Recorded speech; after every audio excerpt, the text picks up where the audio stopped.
I've enjoyed watching the Psychiatry channel in the past. They've got a number of different contributors who cover various topics. Some of them are professional educators, mental health professionals, and such, like Dr. John Breeding. They even have an attractive yoga instructor, Sonia Spray. Yummy. Recently, they've allowed a number of political commentaries to be posted on their channel, like the series titled Operation Defuse. These are basically conspiracy theorists gone political. I've ignored it as an aberration and continued watching just the videos I enjoyed. But when one of their contributors, Kaylee, posted the video, "Is Psychiatry Communist?" I just had to put in my 2 cents. Now keep in mind, the Psychiatry channel is based in Texas, a fact that will become more relevant as this progresses. Marx, Stalin, Chisholm, Rees, Jung. What do psychiatry and politics have in common? Quite a bit, in fact. The foundations of mental stability and the stability of a nation really go hand in hand, don't you think? Well, today we're going to look at the communist agenda for the takeover of America as it was presented to Congress in the 1960s, compared with some of the foundations that the World Federation of Mental Health was based upon, and we're going to compare and contrast a few of these. And She goes on to claim that because the World Federation of Mental Health is an NGO, it's somehow above the law and can do as it pleases to you, regardless of the law or what the local government says. A bit about the World Federation of Mental Health is that it is classified as an international non-governmental organization, or an NGO.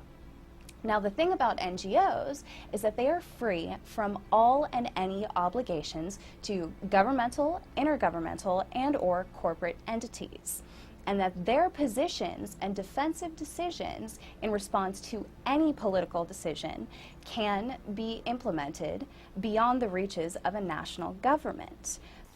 Here she tries to connect the goals of the communists to the goals of the global mental health community, and slyly, or so she thinks, attributes them to the present administration.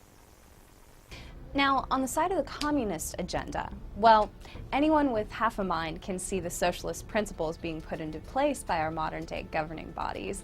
However, we'll save that discussion for a future video.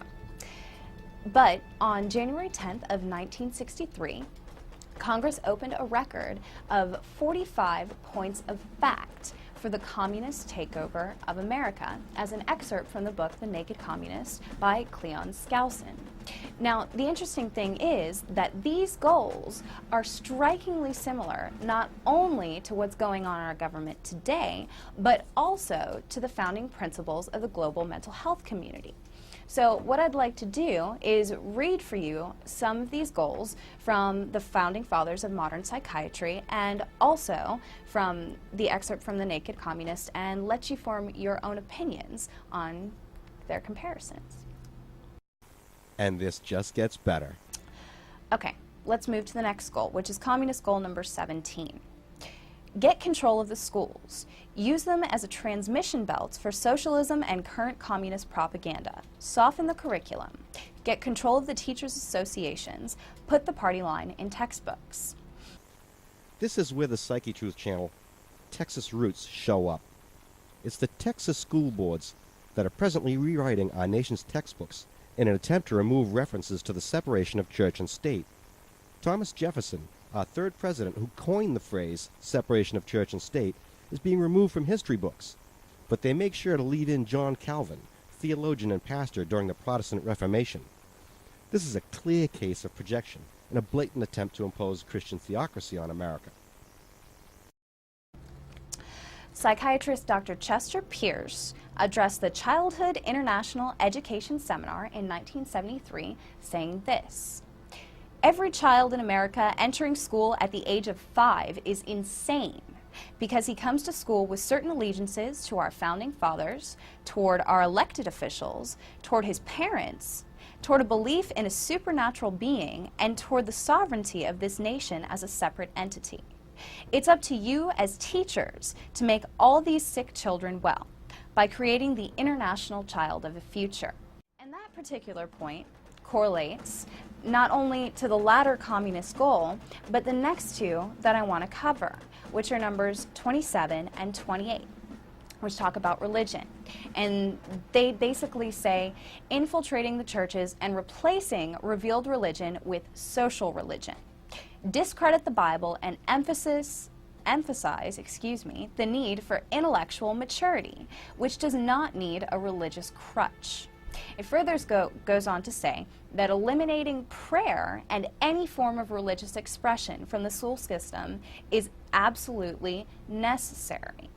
Now, modern psychiatry sees any kind of religious experience as a sign of psychosis, which is completely interesting because at a not-so-far-gone conference of the World Federation on Mental Health, religion was referred to as detrimental to the growing personality of a child. Since when did faith become a state of psychosis? Since its inception, religion has been used as a tool to control the masses and uses long-proven mind control tactics to indoctrinate children. Since when did praying or hoping or, having a foundation in something become a mental disturbance? Since when did belief in the supernatural become a good foundation? Since when have delusions caused by repetitive chanting and humiliation tactics been good for a child? And this is a really, really interesting correlation, and I encourage you to think more and look more into this. So, when did faith become a psychotic state? Well, in a communist nation, and apparently a completely sane one, religion is unnecessary.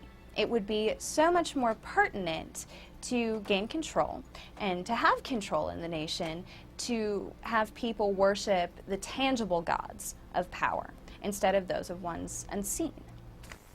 Since when is the only alternative to belief in the supernatural the worship of power? And since when is atheism a communist plot? With the making of this video, Psychiatry channel has exposed themselves as right-wing Christian nutters, bent on creating theocracy in what they see as a Christian country. They've taken hypocrisy to new heights as they clearly project the worst of the Christian right onto the current administration, the mental health profession, and communists? Get control of the schools, soften the curriculum, get control of the teachers' associations, put the party line in textbooks.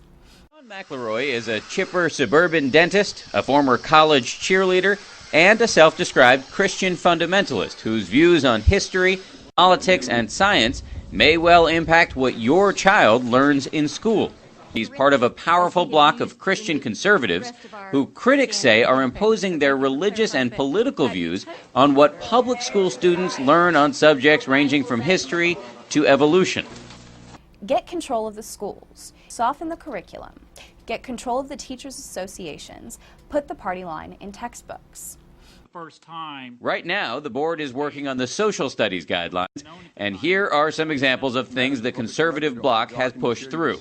They've required that textbooks mention pillars of the conservative movement like the moral majority, the National Rifle Association, and the Contract with America, God bless America, with no liberal counterbalance.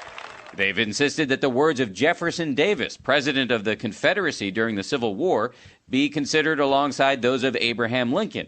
And they have inserted language suggesting that the actions of the infamous anti-communist Senator Joseph McCarthy were justified. Another hot area, the conservative bloc's current push to emphasize the Christian faith of America's founding fathers. Get control of the schools, soften the curriculum, get control of the teachers' associations, put the party line in textbooks.